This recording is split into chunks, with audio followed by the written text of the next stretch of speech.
Bonjour à tous, je m'appelle Franck et aujourd'hui on va discuter un petit peu du face tracking en utilisant notamment Face encore.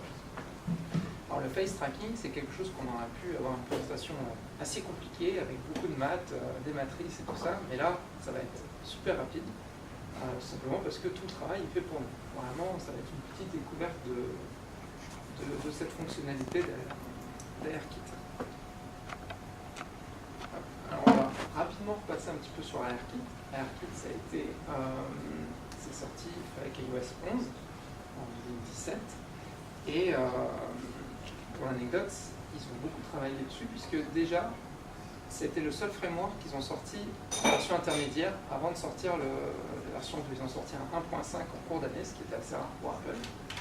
Et on a même eu ARKit 2 qui est arrivé, avec même le multiplayer. Donc ARKit, on va faire des expériences de réalité augmentée très facilement. On va ajouter des objets dans un flux vidéo, tout ça vraiment simplement. Et c'est tellement puissant que d'autres middleware, comme par exemple Unity, dès qu'on va builder notre projet sur iOS, ils se mettent dessus. Ils ne cherchent pas à développer leur propre modèle, vraiment ils utilisent ARKit parce que c'est vraiment puissant.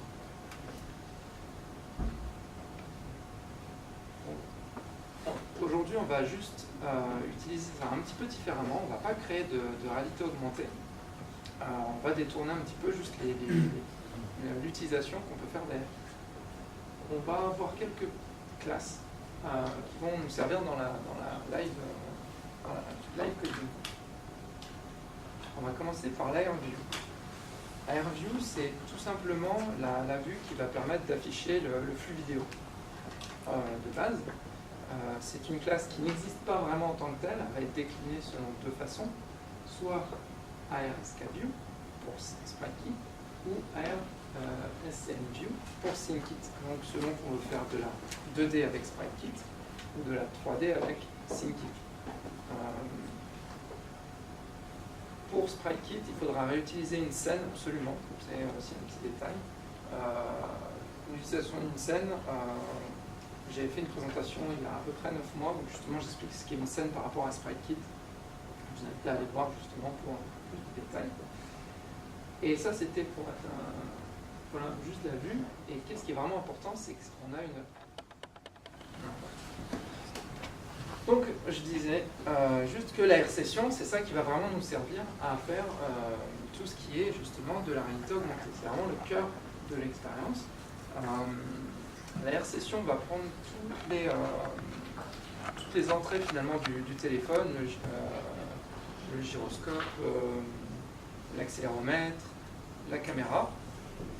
Tout ça va rentrer dans un système, dans une boîte noire d'analyse et il va nous ressortir finalement tout près. C'est-à-dire il va avoir notamment créé un espace virtuel. Qu'est-ce qu'un espace virtuel dans une réalité augmentée? C'est on va avoir l'espace réel et tout va être mappé pour pouvoir correspondre et ajouter des objets virtuels dedans.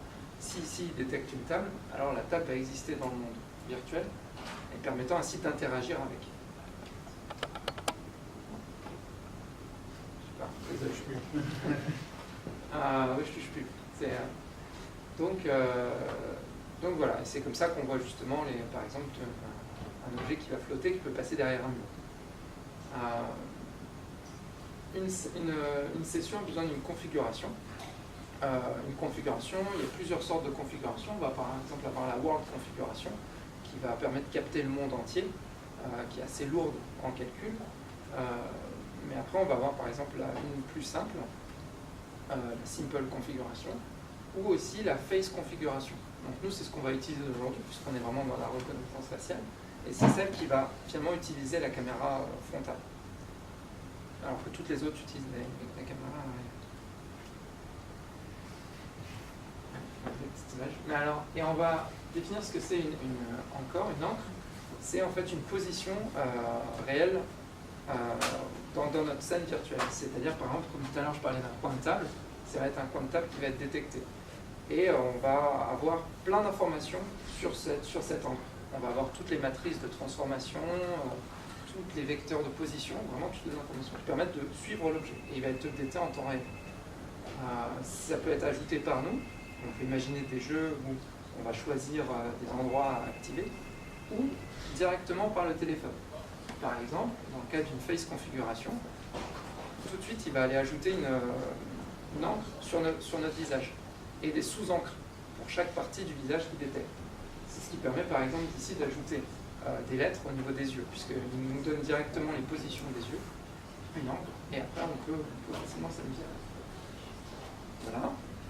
Et finalement, le dernier point que je voudrais rapporter, et après on va passer au live coding, c'est finalement les blend shapes. Alors une blend shape, ce qui va nous servir à faire la face detection, ça fait partie des face encore. Ça va être plein de points d'intérêt qui est relevé par la caméra. C'est des points d'intérêt qui sont vraiment multiples. Par exemple ici, c'est un exemple de la doc d'Apple qui montre qu'on peut avoir le relevé du nez gauche. Donc c'est quand même assez précis. On va avoir les joues qui se gonflent, les yeux qui grandissent. Et en fait, on va avoir cette variable entre 0 et 1. Donc ça va nous permettre d'interagir avec pas mal de choses. Et notamment, c'est utilisé souvent pour l'animation. Les blend shapes, par exemple, pour ce qui va être la motion capture. Alors, en fait, finalement, on a un petit studio de motion capture avec nous, puisqu'on va pouvoir articuler la bouche, on va pouvoir articuler les yeux indépendamment, sans avoir à utiliser tout le visage. On peut se concentrer que sur quelques parties. Imaginons un robot, il va juste avoir la bouche qui bouge et les yeux. On va pas se concentrer sur les oreilles, le nez, par exemple. Et ça permet de simplifier les calculs. Donc c'est ça qu'on va utiliser. Et on prend la démo. Qu'est-ce qu'on va faire en fait dans la démo? Qu'est-ce qu'un Pukana? Pourquoi j'ai appelé ça la présentation Pukana?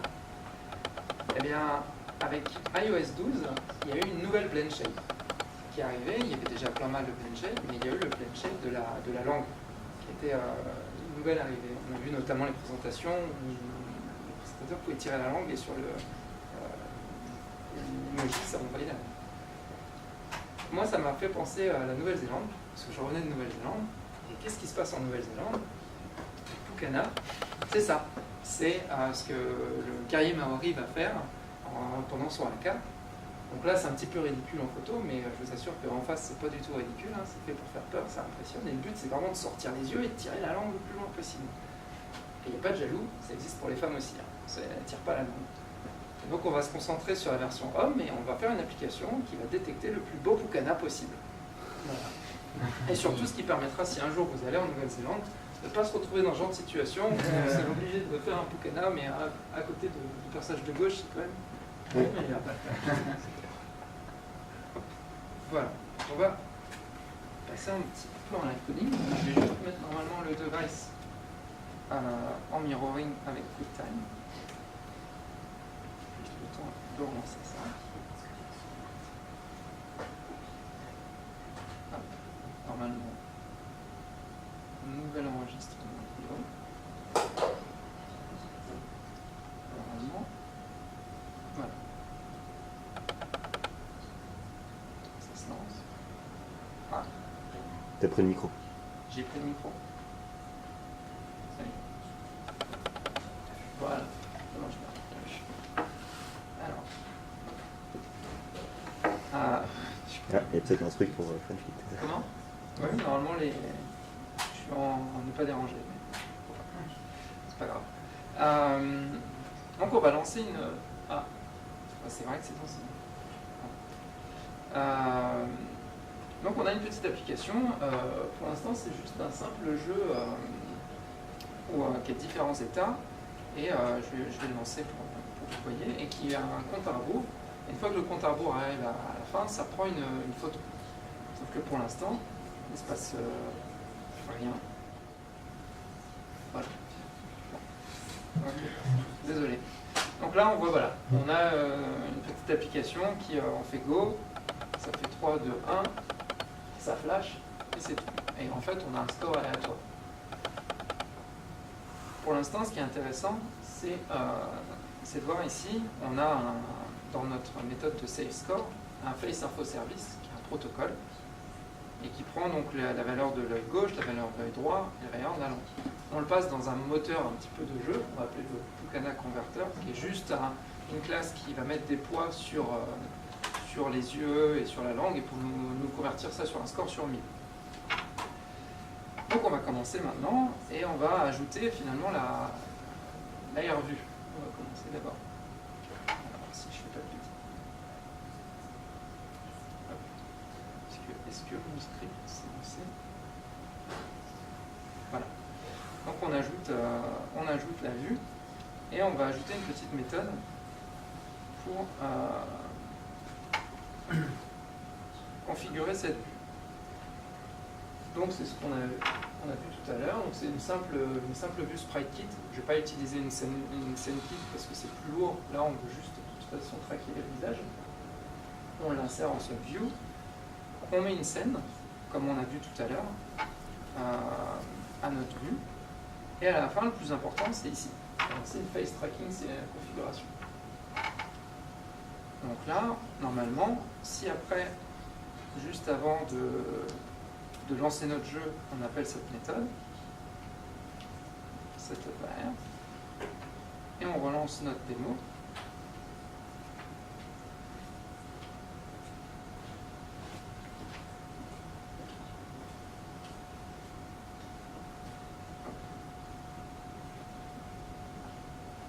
Et voilà.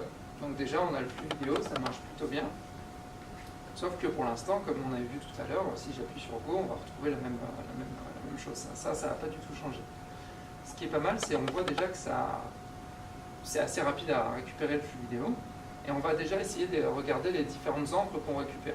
Donc ça, pour ça, on va juste se mettre un petit délégué dans notre vue contrôleur.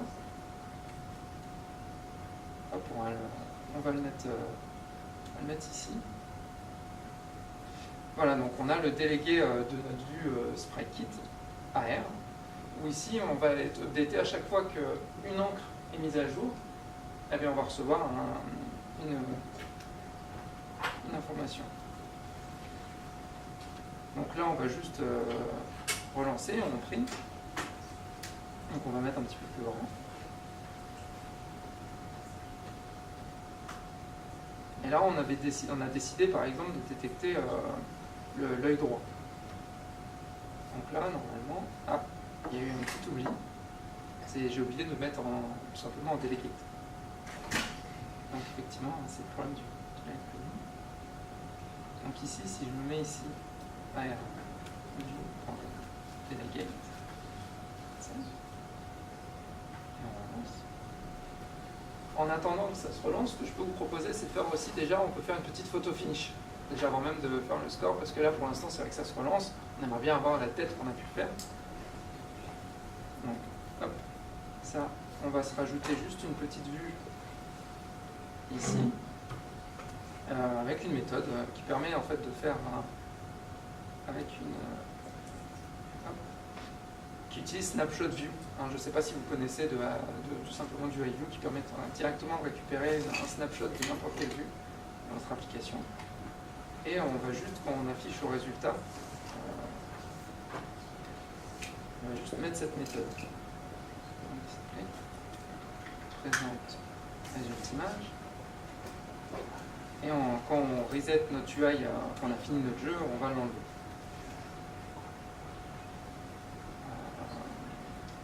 Ça s'appelle Finish. C'est ça. Pas force.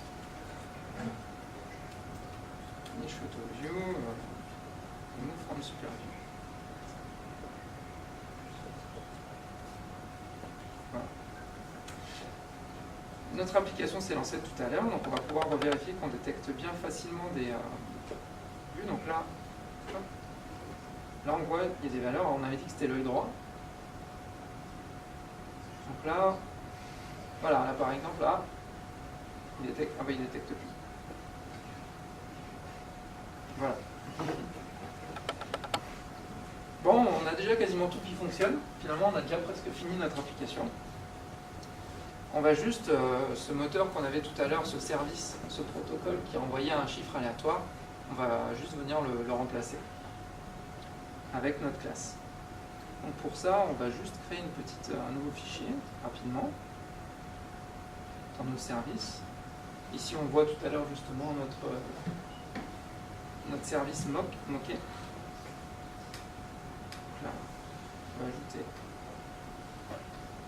un nouveau fichier qu'on va appeler face info service AR, par exemple. Voilà. Et c'est pas bon. Et voilà, donc là on a juste trois valeurs, tout simple. On va se conformer à notre protocole. Toujours rien de très compliqué. Et là on va juste se mettre en tant que délégué de notre scène. On a pu voir tout à l'heure de notre vue. Donc là on a un petit peu juste la langue, les yeux, et on vient remettre ça dans le moteur de jeu. Donc là on va juste se mettre au niveau juste avant de launcher mon game. On va venir rajouter cette petite information, voilà. Donc là, mon Face Info Service, maintenant, c'est mon vrai service AR. Ah bon, on a fini. Donc on va relancer une dernière fois.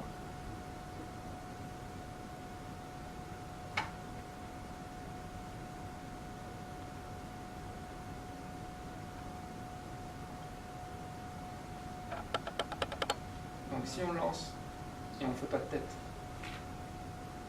bah, on voit qu'effectivement il n'est pas très impressionné. Et on va refinir une dernière fois avec un bête. Et voilà. Donc là on a un peu nice et on peut effectivement se faire des concours entre nos potes.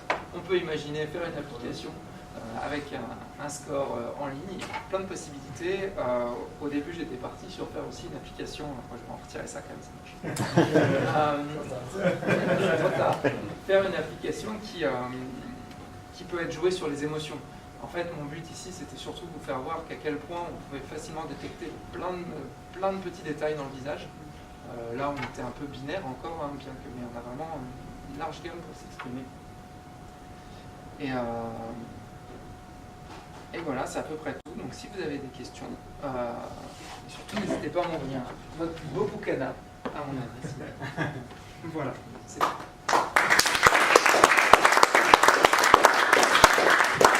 Pour le technique encore, c'est pas très agréable. Vous avez des questions? Si vous avez des questions, essayez plus, voilà, essayez de voir un petit peu ce sujet. Du coup, c'est pas très facile à tester. Pourquoi? Parce que ça prend la caméra, la 3D, etc. Si tu veux avoir le score du mec que tu nous as montré en photo au début, il faut se déplacer sur place, quoi. Ah oui, voilà, il faut se déplacer. Après, effectivement, la photo, ça marche pas. Ça marche pas. Là, non, mais effectivement, là, c'était le but, c'était de voir que c'était avec cette caméra-là. Bien sûr, ça existait largement avant. On pourrait imaginer de faire ça avec de la détection sur photo, hein, toute simple. Mais là, on aurait pu même faire des choses en live. On aurait pu faire que le score, on voit fluctuer en live, ce qui est un peu différent juste de prendre une image. Est-ce que du coup, sur un truc, tu montrais en gros que c'est utilisé à la feature du visage? Oui. Est-ce que il y a aussi des détections de features, par exemple, de gestuelles ou sur un corps complet? Par exemple, une personne qui lève des bras, une personne... Alors ça, il n'y a pas de détection encore pour l'instant.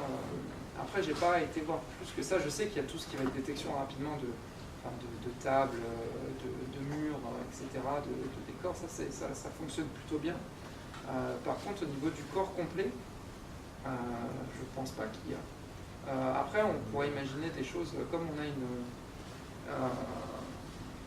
on a l'information de profondeur, mais pas sur le visage. Hein. Vraiment, là, c'est plus quand on utilise la caméra, la double caméra à l'arrière. On pourrait imaginer une détection, mais c'est plus, ce ne serait pas gratuit. Ce ne serait pas comme là où effectivement on a tout. Et dans le même style, est-ce que justement c'est possible de créer ses propres features, on va dire, détectées, les ajouter Non, comme ça on ne peut pas ajouter de blend shape. On a limité aux blend shape qui sont fournis par Apple. Là, effectivement, ce qui se passe, c'est qu'en fait, on a après, c'est la caméra TrueDepth, mais il y a deux caméras, et ça rappelle un petit peu ce qu'avait fait Kinect pendant longtemps, où effectivement, c'était deux caméras infrarouges qui permettaient de détecter des corps complets.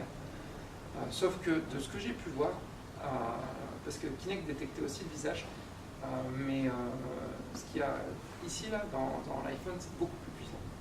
que le Kinect au niveau du visage. Et c'est vrai qu'on peut essayer plein de choses super simples. Qu'est-ce qui se passe quand il y a plusieurs visages? Il détecte pour lui le plus important. C'est-à-dire que celui qui est le plus au centre, ou s'il y en a un qui est qu'à moitié, il va le chanter. Donc, il n'y a qu'une seule détection de visage pour l'instant. Est-ce que tu as testé avec ton iPad? Je n'ai pas testé avec l'iPad. Ça pourrait être intéressant. Ça pourrait être intéressant, c'est vrai. C'est le même capteur ou peut-être il prend un peu plus c'est le même capteur, il me semble. Après, je sais qu'il y a des choses qui sont différentes puisque sur l'iPhone, il faut tenir l'iPhone droit. Sur l'iPad, ils avaient montré justement on peut le tenir un peu dans tous les sens. Donc, après, c'est peut-être juste un décalage, mais au niveau de l'API, peut-être justement qu'il y a un petit peu de différence. Mais ça doit pas être très différent. Peut-être juste une rotation, quelque chose comme ça. Du coup, c'est que à partir de l'iPhone 10 Du coup, c'est que à partir de l'iPhone 10. Et là, en plus, pour faire effectivement le coup de la langue, donc avec iOS 12. Ouais. Mais c'est vrai que Enfin, moi, je ne vous dis même pas quand j'ai testé un petit peu où il fallait tester pour voir jusqu'où ça va. Pour voir jusqu'où le chiffre de 0 à 1. Il vaut mieux pas se filmer pendant le développement. Il faut mettre le post Instagram automatique après. Voilà, c'est ça. Dès que si ça atteint un certain limite, ça poste sur Twitter. Voilà.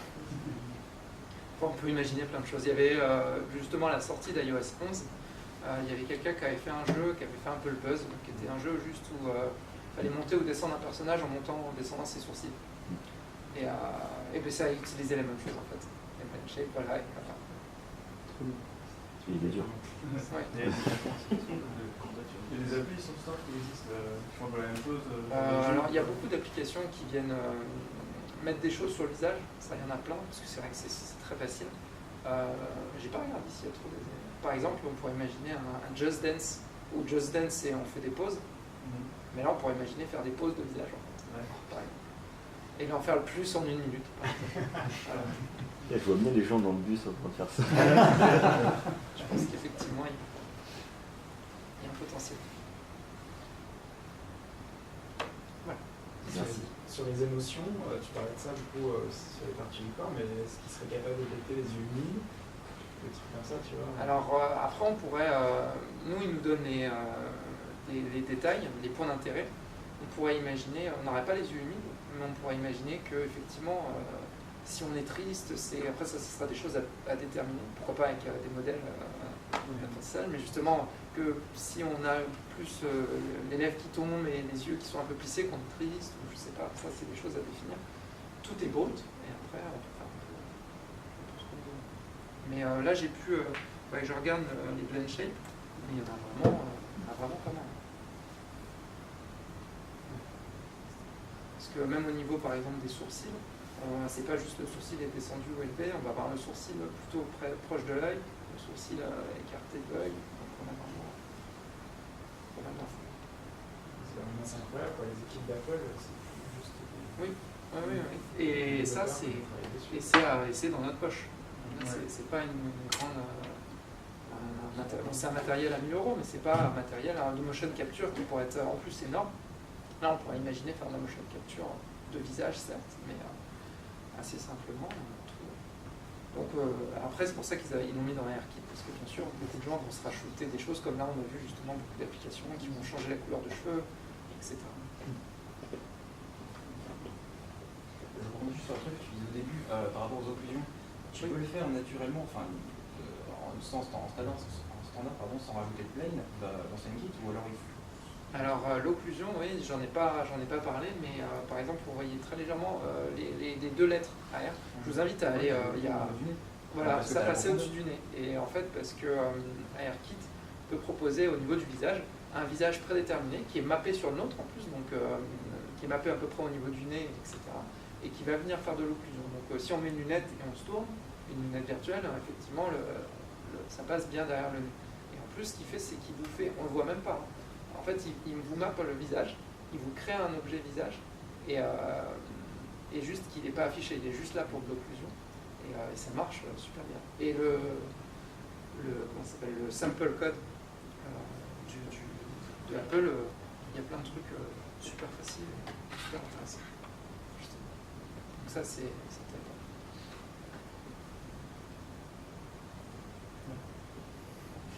Je pense qu'on va pouvoir manger dessus. Merci.